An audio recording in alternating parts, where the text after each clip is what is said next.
Hello, good afternoon. Thank you for joining me on this channel today. As a matter of fact, with Toby, today I'll be showing you a very interesting interview between these two great people, two great minds. In my opinion, the Prime Minister of Israel, Benjamin Netanyahu, we call him BB, and of course, Jordan B. Peterson. Today you're going to be served. I'm going to be dishing out to you a very interesting interview between the two of them, which debunks all the lies going on around. Especially since the October 7 attack on the nation of Israel. So you will hear about 3,500 years of history, all compressed into 8 minutes. I want you to sit back, relax, grab a cup of coffee or water or something, and just sit down and stay glued. Take a pen if you want to learn a bit of history. It's very good for you. And of course, don't forget to like, share, and subscribe to my channel. I'm just up and coming, and I just want to put the truth out there. Don't forget to get a conversation going as well, so we can rub minds. And then, good. So sit back as I bring you this great interview. Thank you so much for joining me on this channel, and I hope to leave a comment. I hope it will. I just hope to leave a bit of a piece of my mind at the end of the interview. You stay tuned. Thank you. The Jewish people have lived in the land of Israel, what is now the state of Israel, have lived here and have been attached to this place for about 3,500 years, 3.5 millennia.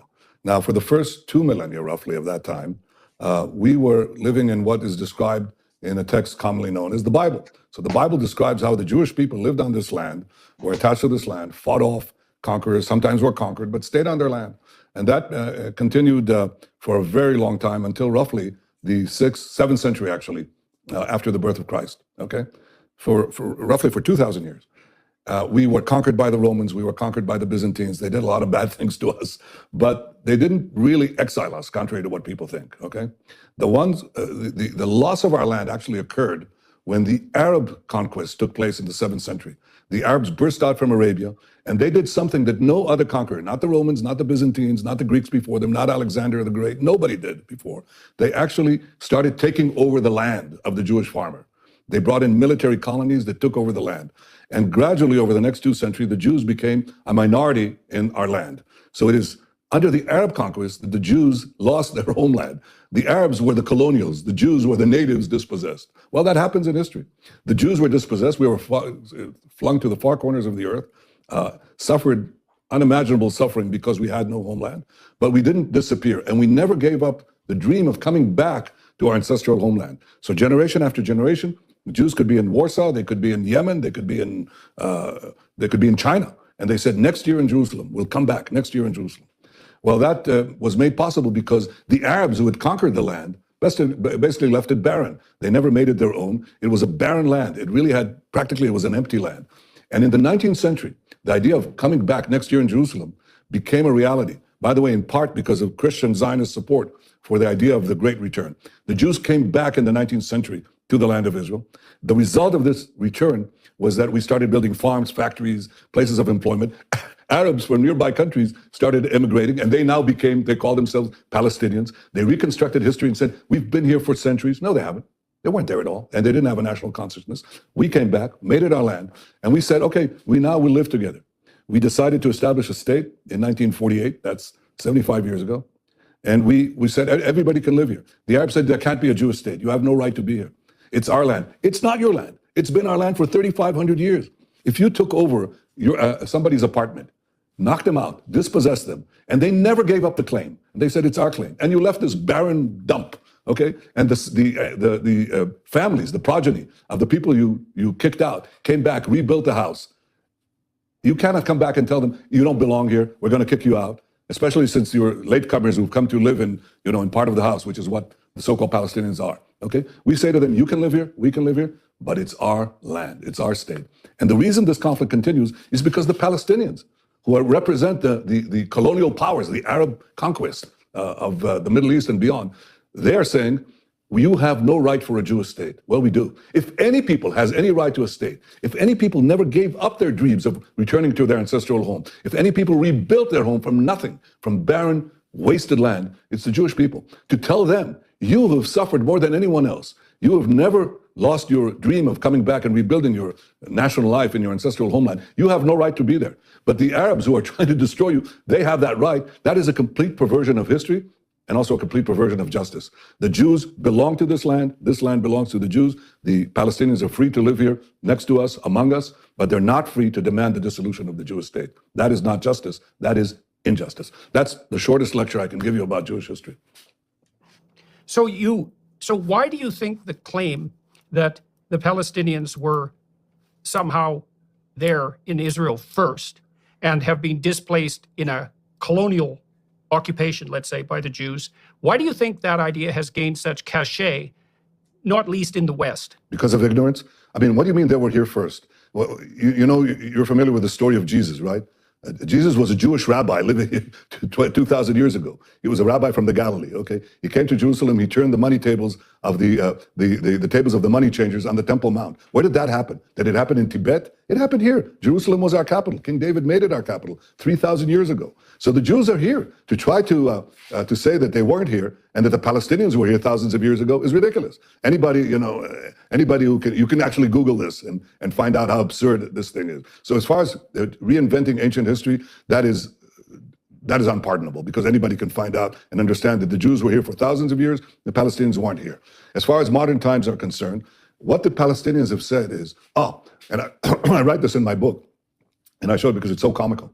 What they say is, we were here, Palestine was a verdant land in the 19th century, teeming with the Palestinians, until the Jews came in, took it over and threw it out. Okay, well, that's what Arafat effectively said in his infamous speech in the United Nations, blaming Zionism, equating Zionism with racism. Well, there's only one problem with that. He said that the Jewish invasion of this verdant Palestinian homeland happened in 1881, okay?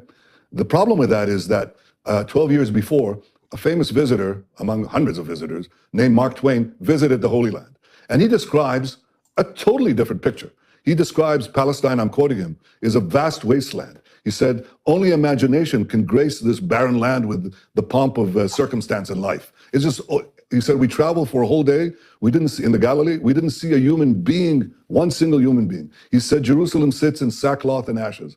And as he was saying that, it's the Jewish return that began building the land. Well, perhaps one could argue, it's obvious that Mark Twain was not in the service of the Jewish state because it didn't exist. He wasn't in the service of the Jewish lobby because there wasn't any Jewish lobby. He was just reporting what was there. Could there possibly have been a tremendous influx of Palestinians between 1869 and 1881, the year that Arafat says the Jewish invasion began and destroyed the Palestinian paradise? Well, alas, no. Because in the year 1881, another famous visitor visits Israel, and he visits this land. And he writes also his memoirs, okay? His name was Arthur Penrhyn Stanley. He was a very famous courtier of Queen Victoria's court, okay? And he came here on a special visit. And he says, I look south and I look north. He says, I'm in Judea. And I see nothing, he says, a barren expanse. And they both express, both Twain and Arthur Penrhyn Stanley say the same thing. When will the Jews come back and bring this land to life?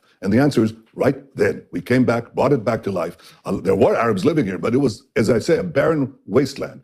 But Arabs began to immigrate naturally because we created a rise in the standard of living that attracted Arabs from neighboring states. Those Arabs are now the descendants of those Arabs who migrated as a result of the Jewish return. Many of them now are considered Palestinians. So what I'm saying, and I'm saying this to you, Jordan, and to your audience, there has been a complete fabrication of history. It's the biggest lie of the big lies that have permeated the 20th century and the 21st century, is to say that the Arabs were here before, that is, the Palestinians were here before the Jews, when we were here for thousands of years, that we are the colonials, when in fact it was the Arabs who were the colonials who dispossessed the original natives, and that is the Jews, that we came back to this land that was laid barren by the Arab conquest, brought it back to life, and allowed Arab immigration, what we call now Palestinian immigration, to come back in. And now they say to us, in unimaginable chutzpah, they say, you don't belong here. They recreate ancient history, they recreate modern history, and this is... Hey guys, thank you so much for watching the whole entire video. If you want to go over it again, you can do so. But you see, history is very important. I think what's going on around right now is misinformation. Misinformation that that's just spreading like wildfires, and it's quite really tough to swallow the old lies. When you have come to the knowledge of truth when you've read history, you've listened to those who know history, you've actually gone through books. I mean, I think what really rang the bell for me was the idea of Mark Twain visiting, the Holy Land as far back as 1880s, thereabout. In the 1800th century, it was quite interesting to see that people had things to say. So the story didn't quite add up when they were saying that they've been there before the Jewish people. So it's quite very interesting. So you guys, you can, check the Bible. I like to read historical books. The Bible is one of them, which is very factual. And it predates all of the book, all the stories that you might want to hear or you've heard. So it's quite interesting. So I hope you guys have been blessed. You have enjoyed yourself. Thank you so much for watching, and don't forget to like, to share, and subscribe to this channel. Spread the news around, and let's debunk the lies. Let's debunk the lies. Thank you. Bye-bye.